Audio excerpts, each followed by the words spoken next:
الإسلام ديني ومحمدا رسول الله. Ibu Fitriani, Assalamualaikum, silakan.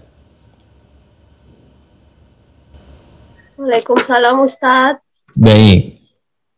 Semoga Ustadz dan Krom dapat dirahmati Allah Subhanahu wa taala. Jazakallah khair. Semoga Allah melimpahkan kemuliaan lebih baik dari apa yang Anda doakan, dan semoga Allah memberikan keberkahan kepada keluarga ibu seluruhnya, dan semoga kami diberikan percikan dari keberkahan dimaksud. Dipersilakan. Syukran Ustadz. Izin bertanya Ustadz, apakah anak yang dari kecil diberi makan dengan harta yang haram masih ada kemungkinan untuk berubah? Kemudian Ustadz, apakah pekerjaan yang haram merupakan satu halangan untuk kita mendapatkan ilmu yang bermanfaat? Misalnya Ustadz, kita sudah berusaha, kemudian kita sudah terus belajar, mencoba untuk mendapatkan ilmu bermanfaat, tetapi pekerjaan kita masih haram Ustadz. Bagaimana Ustadz? Apakah Baik. Allah akan memberikan kita ilmu yang bermanfaat itu atau tidak Ustadz? Syukran Ustadz. Baik, jazakallah khair. Pertanyaan yang sangat baik. Yang pertama, Allah Subhanahu wa taala memberikan satu zona dalam berkehidupan yang zonasi itu nggak boleh dilampaui. Keluar dari zonasi itu, maka Allah kemudian menetapkan larangan-larangan yang dikenal hukumnya dengan nama haram. Haram itu seakar dengan kata hurmah. Hurmah itu sering diserap ke dalam bahasa Indonesia dengan kata hormat. Ya, hormat. Jadi hukum haram itu sesungguhnya diturunkan oleh Allah untuk menjaga kehormatan dan kemuliaan hamba, supaya tidak terjebak pada hal-hal yang bisa, satu, meruntuhkan kehormatan, dua, mengurangi kemuliaannya di sisi Allah Subhanahu wa taala, atau yang ketiga, yang memberikan madarat bagi kehidupan hamba. Ya, sedangkan ketika Allah menciptakan hamba itu, seluruh anak cucu Adam itu diciptakan dalam keadaan mulia. Quran surah ke-17 Al-Isra di ayat yang ke-70. Walaqad karramna bani Adam wa hamalnahum fil bardi wal bahr warzaqnahum minat thayyibat wa faddalnahum ala katsirin mimman khalaqna tafdila. Allah berfirman, dan kami telah muliakan, kami jamin kemuliaan kepada seluruh anak cucu Adam, diciptakan dengan mulia, dan mereka berkehidupan. Umumnya kata Al-Quran, banyak hidupnya di darat, di lautan, mencari kehidupan. Ya, di udara kan jarang, paling-paling terbang turun lagi kan, ke angkasa turun, tapi kehidupan kita banyak di darat, transaksi di darat, transaksi di lautan dan sebagainya. Dan kita mulia. Karena itu semua kemuliaan ini Allah Subhanahu wa taala minta kita untuk menjaganya, bahkan melebihi makhluk-makhluk yang telah tercipta. Wa faddalnahum ala katsirin mimman khalaqna tafdila, dan kami muliakan mereka melebihi umumnya kata Allah itu hamba-hamba yang telah kami cipta. Ya, binatang dicipta, kita lebih mulia dari binatang. Tumbuhan dicipta, kita lebih mulia. Jin dicipta, kita ini lebih mulia. Ya, lebih tinggi statusnya. Bahkan malaikat yang tercipta pun diminta hormat ya kepada manusia, ketika manusia itu mampu melakukan amalan tertentu untuk mendekat kepada Allah melebihi kekuatan malaikat. Malaikat itu beramal baik wajar karena ada takwa, tapi nggak punya nafsu. Tapi manusia itu bisa beramal baik, itu hebat karena bisa mengatasi nafsu. Ya kan? Nah, makanya malaikat diminta hormat ya dengan pengetahuan yang Allah lekatkan kepada manusia. Nah, yang paling menarik adalah Allah Subhanahu wa taala saking sayangnya kepada hambanya itu menjaga kemuliaan ini. Di antara penjagaannya apa? Ya, satu, ada yang sifatnya memberikan hukum kewajiban untuk mengerjakan. Jadi dengan kewajiban itu memudahkan jalan hidup, memberikan kebahagiaan, kesuksesan, dan mempercepat apa yang diharapkan. Misal Allah mewajibkan sholat nih. Di sholat itu apa sih hikmahnya ketika diwajibkan? Ternyata satu, bisa mempercepat terkabulnya doa. Ya, doa itu dalam sholat, kalau benar sholat ya cepat terkabul. Seperti Nabi Zakaria minta dikabulkan. Bahkan yang menurut manusia mustahil, ya punya keturunan dari istri yang divonis secara medis gak mungkin punya keturunan, karena maaf disebut monofos dan mandul, itu minta lewat sholat dikabulkan. Ya, karena ada maslahat. Quran surah ketiga Ali Imran ayat 38 sampai 39. Ya, sholat bisa apa lagi fungsinya? Sholat itu fungsinya bisa merubah perilaku kita, menjaga dalam kebaikan, dijaga dari dua sumber keburukan, fahsya dan mungkar. Itu yang di Quran surah ke-29 ayat 45. Innas salata tanha 'anil fahsya wal munkar. Sholat apalagi mempercepat kita mendapatkan kebahagiaan. Ya, dengan sholat itu kan dilahirkan tumakninah. Tumakninah itu ada ketenangan. Ketenangan yang dibawa itu kalau dibawa berkehidupan nyaman. Tumakninah dibawa kemudian ke rumah tangga jadi sakinah. Bukankah di rumah tangga berharap sakinah? Sakinah, mawadah, dan rahmah. Itu kunci sakinah itu diantaranya lewat sholat. Ya, karena itu banyak persoalan kehidupan itu bisa tuntas di atas bentangan sejadah. Persoalan besar ketika sujud, kita curhat sama Allah di situ, minta solusi, suami istri juga sholat, enak, selesai, jadi tenang, jadi nyaman, baik kembali, pelan-pelan tuntas. Makanya sholat itu kan amalan pertama perwujudan takwa. Dzalikal kitabu la raiba fihi hudal lil muttaqin. Siapa orang takwa di situ muttaqin? Alladzina yu'minuna bil ghaib wa yuqimunas shalah. Dia tingkatkan sholatnya itu sebagai implementasi iman. Ketika takwa meningkat, apa gambaran selanjutnya persamaannya? Wa may yattaqillaha yaj'al lahu makhraja wa yarzuqhu min haitsu la yahtasib. Itu di Quran surah ke-65 itu. Di akhir ayat kedua, di awal ayat ketiga. Siapa yang mampu meningkatkan takwanya kepada Allah Subhanahu wa taala, dan dia tingkatkan lagi takwanya kepada Allah, diberikan solusi dari semua persoalan-persoalan yang dialami dalam kehidupan. Jadi ibadah itu ada maknanya. Ya, ibadah itu ada maknanya. Salat apalagi fungsinya mengantarkan pada kebahagiaan, kesuksesan. Makanya ketika diperdengarkan hayya 'alas shalah, hayya 'alal falah. Ya, salat mendekatkan pada kebahagiaan, salat mendekatkan pada kesuksesan. Karena itu banyak orang-orang sukses dulu, mereka meyakini kesuksesannya diakibatkan karena hubungan dengan Allah itu baik. Hubungan dengan hamba baik, dapat akses. Hubungan dengan Allah baik, apa yang nggak ada aksesnya? Semua terbuka. Karena itu Utsman bin Affan, Tamim Ad-Dari, Abdurrahman bin Auf radhiyallahu taala anhum jami'an itu sangat menikmati kalau salat malam itu, sampai bahkan mereka di kitab At-Tibyan itu karya Al-Imam An-Nawawi itu bisa menghatamkan Al-Qur'an dalam kesempatan tahajud saking menikmatinya. Dan feedbacknya apa? Kesuksesan. Dan itu jalan ke surganya. Itu kewajiban. Yang kedua, ada hukum haram. Haram itu diturunkan oleh Allah hukumnya untuk membatasi kita dari zonasi tadi supaya nggak keluar dari kemuliaan-kemuliaan yang telah Allah tetapkan. Karena itulah kemudian misalnya ada fungsi haram yang dilekatkan pada mata. Haram melihat hal-hal yang bisa merusak pandangan, meruntuhkan kehormatan. Karena itu ketika memandang, iman itu disebutkan dulu. Quran surah Cahaya surah 24 ayat 30 misalnya. Kullil mu'minina yaghuddu min absarihim. Katakan pada pria-pria beriman, kan? Palingkan pandangan dari yang nggak boleh dilihat. Kenapa? Salah lihat bisa terjebak pada perbuatan yang kotor. Salah lihat aurat misalnya terbuka, salah lihat setan masuk. Terus bisa masuk kepada zina. Dari pandangan, panah setan masuk kemudian kepada khayalan, nonton yang tidak benar, perilaku yang buruk pada akhirnya. Ya, karena itu apa? Jaga pandangan supaya nggak terjebak. Kalau orang sudah terjebak pada perbuatan zina, kehormatan runtuh kan? Betapa banyak orang punya kedudukan, runtuh kedudukannya karena persoalan-persoalan tadi. Ada yang selingkuh, ada yang zina, ada yang macam-macam, runtuhlah kemudian jabatannya, kedudukannya. Jadi haram itu diwujudkan, muncul untuk menjaga kehormatan. Supaya nggak keluar dari zonasi yang kemudian dilarang oleh Allah Subhanahu wa taala. Lisan dijaga. Ya ayyuhalladzina amanu la yaskhar qaumin qaum wailul lil mukadzibin. Hai orang-orang beriman, jangan saling mencela. La yaghtab ba'dukum ba'dha, jangan bikin hoax, jangan berdusta. Kenapa? Kalau dusta bisa celaka, runtuh kehormatan. Ya, kepercayaan hilang. Kalau bikin hoax itu bermasalah, ketahuan sekarang diproses hukum, dibully kemudian, ya, jadi sesuatu yang tidak mengenakkan. Nah, jadi semua ada dampak. Dilarang minum khamar, miras antika supaya nggak merusak akal, supaya sehat akalnya. Itu kan? Yas'alunaka 'anil khamri wal maisir qul fihima itsmun kabirun wa manafi'u lin-nas. Itu kan? Wa itsmuhuma akbaru min naf'ihima. Al-Baqarah 219 itu. Nanti di Al-Maidah ayat 90 sampai 91 ditegaskan langsung. Ya, fa'al antum muntahun, apa sekarang berhenti? Semuanya itu provokasi dari setan, merusak kepada akal. Nah, sekarang perbuatan-perbuatan haram, rizki yang haram pun akan berpengaruh, merusak. Merusak kepada apa? Satu, semangat untuk ibadah. Yang haram tuh kalau masuk, dia akan menutup yang halal. Kalau halal tertutup, halal itu kan instruksi kebaikan semua. Ya, jadi kebaikannya nanti tertutup, terganggu. Jadi pikiran-pikiran mulai diganggu. Karena kenapa yang masuk haram? Dan setan menunggangi pada yang haram. Kalau setan tunggangi, ya sudah. Ya apa-apa yang muncul dari yang baik-baik itu terganggu kemudian.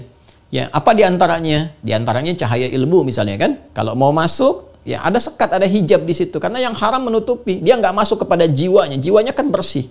Rohnya bersih. Tapi kalau kena penyakit dari yang haram, kata Nabi, naktah sauda. Itu jadi hijab. Ya, ketika jadi hijab itu nggak nyampe utuh. Kayak cahaya itu kalau dia ada sekat kan nggak nyampe utuh. Apalagi kalau semakin sekatnya itu pekat ya, kemudian dia nggak bisa menembuskan cahaya, dia memantulkan malah balik lagi gitu. Cahayanya nggak tembus. Itu yang bahaya. Karena itu Al-Imam Asy-Syafi'i ketika datang ke gurunya, ke Imam Waqi, minta nasihat. Ya, syakautu waqi'an an su'i hifdzi. Ya, saya mengadu kepada Imam Waqi, guruku, tentang buruknya hafalanku. Ya, seburuk-buruknya hafalan Imam Syafi'i itu segimana sih?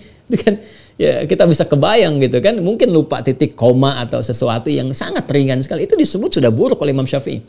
Ya, apa yang terjadi? Maka menasihati Imam Waqi.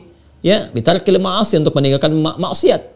Lalu apa kata beliau? Ini fenomenal sekali, viral sekali kisahnya. Kata Imam Waqi, al-ilmu nurun wa nurullahi la yunzalu ilal 'asi. Bima makna? Ya, ilmu itu adalah cahaya, sedangkan cahaya Allah tidak akan tembus turun kepada orang yang berlaku maksiat karena ada hijab itu. Maka diminta untuk meningkatkan takwa kepada Allah Subhanahu wa taala. Itu terkait dengan ilmu. Ya, nanti terkait dengan ibadah, mulai muncul malas misalnya, kan? Nanti kaitan dengan takwa juga ya, mulai berkurang. Nanti ada kegelisahan. Bagaimana cara mengentaskan ini semua? Caranya adalah satu, dengan meningkatkan takwa. Itu yang dinasihatkan oleh para ulama kepada siapapun. Karena itu pesan Al-Quran.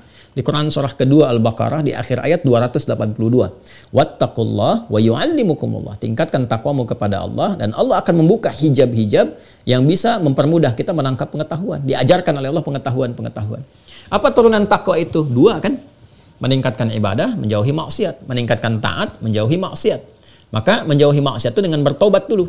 Ya, tinggalkan hal-hal yang kira-kira bisa menghambat segala cahaya-cahaya kebaikan itu hadir. Dengan taubat kepada Allah, taubat nasuha. Kalau terkait dengan pekerjaan rezeki, demi Allah saya sering katakan, kita belajar deh fikihnya rezeki itu. Rezeki itu Allah sudah atur. Gak akan mungkin seorang hamba kekurangan rezeki, tidak. Gak akan mungkin, kecuali yang selalu merasa kurang. Ya, karena rezeki itu sudah ditetapkan sampai kehidupan kita berakhir. Itu di Quran surah ke-51 ayat 22. Allah mengatakan, "Wa fis samai rizqukum wa ma tu'adun." Dan di langit itu, aku sudah tetapkan rezeki dan dijanjikan akan diberikan pada kalian, mengiringi kehidupan sampai meninggal dunia. Nah, Allah kan berjanji memberi, lalu Allah membuat hukum bagaimana pemberian itu bisa didapatkan. Maka ada hukum ikhtiar dengan bekerja, beraktivitas. Quran surah kedua ayat 168. Ya ayyuhan nasu kulu mimma fil ardi halalan thayyibah. Hai semua manusia, kata Allah, silakan berkehidupan. Yang penting kamu bekerja, beraktivitas, bergerak, rezeki itu akan datang. Tapi ada yang sifatnya nanti langsung, sesuai kebutuhan. Ada yang sifatnya akumulatif, karena nanti rezeki itu mengiringi ikhtiar, termasuk menyandingkan dengan ibadah. Ya, orang beriman itu kan mencari rezeki kan disandingkan dengan ibadah.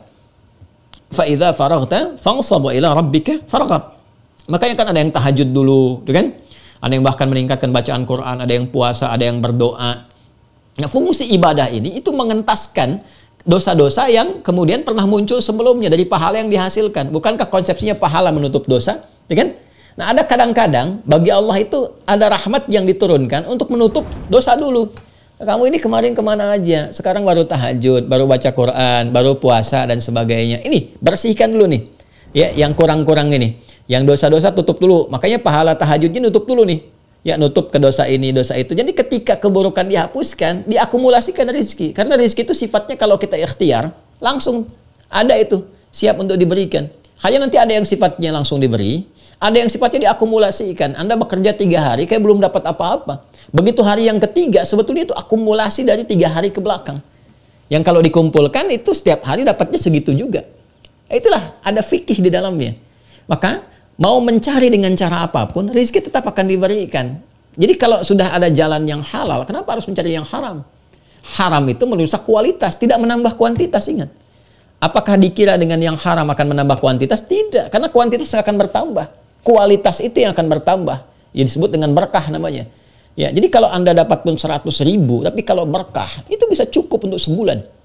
Ya, bahkan mungkin nggak kepake ketika akan beli, tiba-tiba dikirim ini, kirim itu. Kalau nggak percaya, silahkan coba dekati Allah dengan takwa. Rezeki itu akan mengiringi. Maryam tuh nggak kemana-mana, cuma di mihrab. Tapi semua kebutuhannya tiba-tiba ada. Nabi Zakaria pun bingung, masuk ke situ udah ada semua. Bingung dalam konteks kemanusiaan, dalam konteks kenabian beliau paham. Ini Allah yang kasih. Makanya ini konfirmasi kepada Maryam. Ya Maryam, anna laki hadza. Mengecek ke Maryam, dari mana semua ini. Dijawab oleh Maryam. Ya, ini dari Allah, wa min indillah, innallaha yarzuqu may yasha bighairi hisab. Di Quran surah ketiga itu Ali Imran ayat 37. Jadi kalau pendekatan kita kepada Allah itu kuat, Allah akan melapangkan hati kita. Di Al-Insyirah itu surah kelapangan.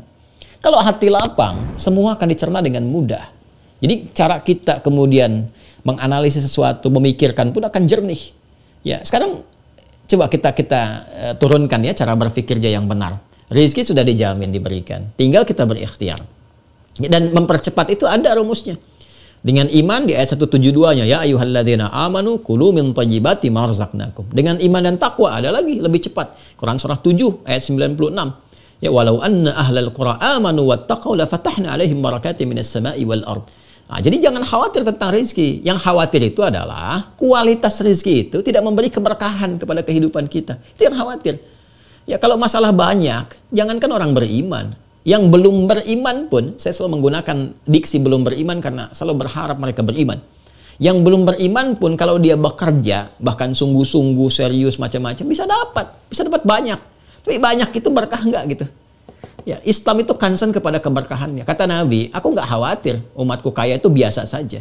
Yang aku khawatirkan itu yang tidak bisa memanage kekayaannya. Ya, karena nggak berkah, nggak berkualitas, itu yang kejarnya itu itunya. Hidup kan cuma sementara, ya, sementara aja gitu. Ya, yang kira-kira cukup dipakai untuk kemaslahatan hidup kita, itu kan kita pertahankan. Toh kita kumpul-kumpul juga kalau nggak ada manfaat, untuk apa? Meninggal nggak dipakai. Jadi beban hisab saja gitu kan. Maka kelola dengan baik, arahkan pada hal-hal yang bermanfaat. Jadi itu caranya. Yang pertama, kalau ada kesulitan ya dalam menangkap pengetahuan, ya maka jangan langsung disimpulkan dulu ada yang haram misalnya, ya atau ada maksiat. Boleh jadi juga dunia berpengaruh. Terlalu sibuk dengan dunia. Ustadz ulama itu sibuk masalah dunianya walaupun nggak bermaksiat, ya tapi sibuk urusan dunia itu bisa mengurangi ilmunya. Ya, jadi kata Imam Waqi yang tadi al-ilmu nurun, pengertiannya bisa berubah tuh pada makna yang kedua. Al-ilmu nurun, ilmu itu cahaya bahasa Arab. Sekarang jadi bahasa kita, al-ilmu nurun, nurun betulan, nurun. Karena konsen urusan dunia, ilmunya nurun. Ya, hafalannya menurun, pemahamannya menurun. Karena apa ya? Ustadz sibuk bisnis ya akan berkurang kemampuan ilmunya. Ya kan? Ustadz sibuk cari popularitas ya berkurang kemampuan ilmunya. Nah, itu juga dunia tuh. Coba dicek. Jadi kalau misalnya nggak cepat menangkap satu pekerjaan, satu ilmu, ya, satu pendidikan tertentu, ada hafalan dan yang lain, coba cek. Bukan hanya maksiat, mungkin agak sibuk dunia nih. Ya, banyak orderan. Sehingga order-order yang mengonlinekan kita dengan urusan langit, urusan ibadah, itu agak tertunda. Ya. Nah, makanya saya sering katakan kan, online kita tuh harus ada keseimbangan gitu antara kebutuhan spiritual dengan kebutuhan jasmani kita. Itu satu masalah dunia. Jadi tidak harus maksiat. Dunia pun kalau terlalu berlebihan, nah itu bisa melalaikan akhirat. Walal akhiratu khairul laka minal ula. Sedangkan akhirat lebih baik daripada dunia. Itu satu tuh.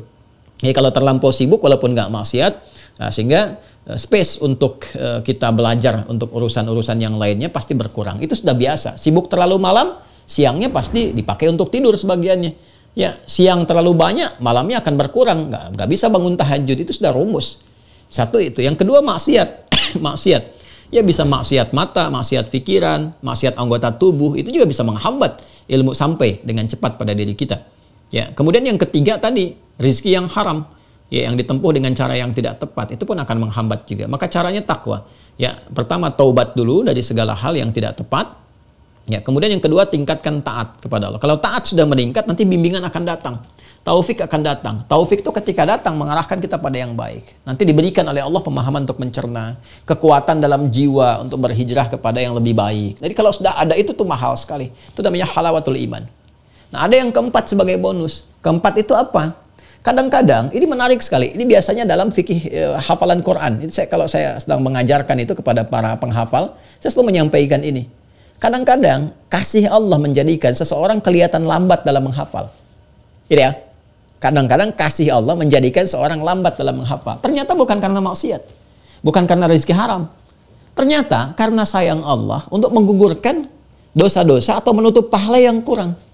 Kenapa? Karena seorang ketika menghafal Quran itu kan pahalanya banyak. Setiap satu huruf itu 10. Apalagi kalau diulang-ulang. Ya, kayak kalau ngelihat penghafal Quran kadang suka ada senyum-senyum sendiri gitu ya. Masya Allah, ada orang yang satu halaman tuh bisa dalam hitungan menit itu sudah hafal. Semenit, 2 menit sudah hafal. Ada lagi yang paling menarik, begitu sampai satu ayat tuh, itu lama dia sehari, 2 hari belum hafal, diulang. Ada yang demikian seperti itu. Saya sampaikan boleh jadi bukan karena kelemahan dalam menanggap.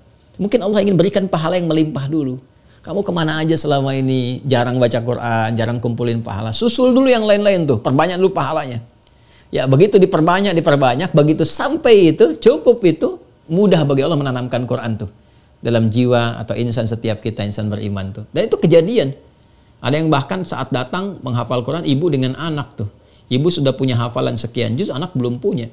Ya, anaknya terus tuh seperti itu. Tapi yang terjadi apa? Hari ke-27 anaknya hafal Quran 30 juz. Ibunya sampai 30 hari belum dapat 30 juz.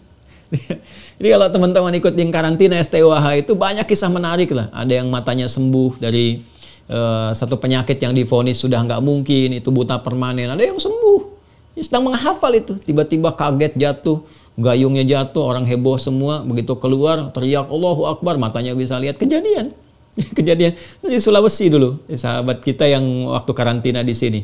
Ya, ada yang masya Allah macam-macam lah, itu luar biasa kemuliaan yang Allah berikan ya kepada para ahli Al-Quran. Nah, jadi jangan disimpulkan dulu dari tadi yang haram, maka masih. Tapi kalau merasa memang ada yang haram, segera tinggalkan. Ya, dan jangan dianggap ringan nih, jangan dianggap ringan. Bagaimana kalau wafat dalam keadaan sedang mengkonsumsi yang haram? Ya, tinggalkan semua itu.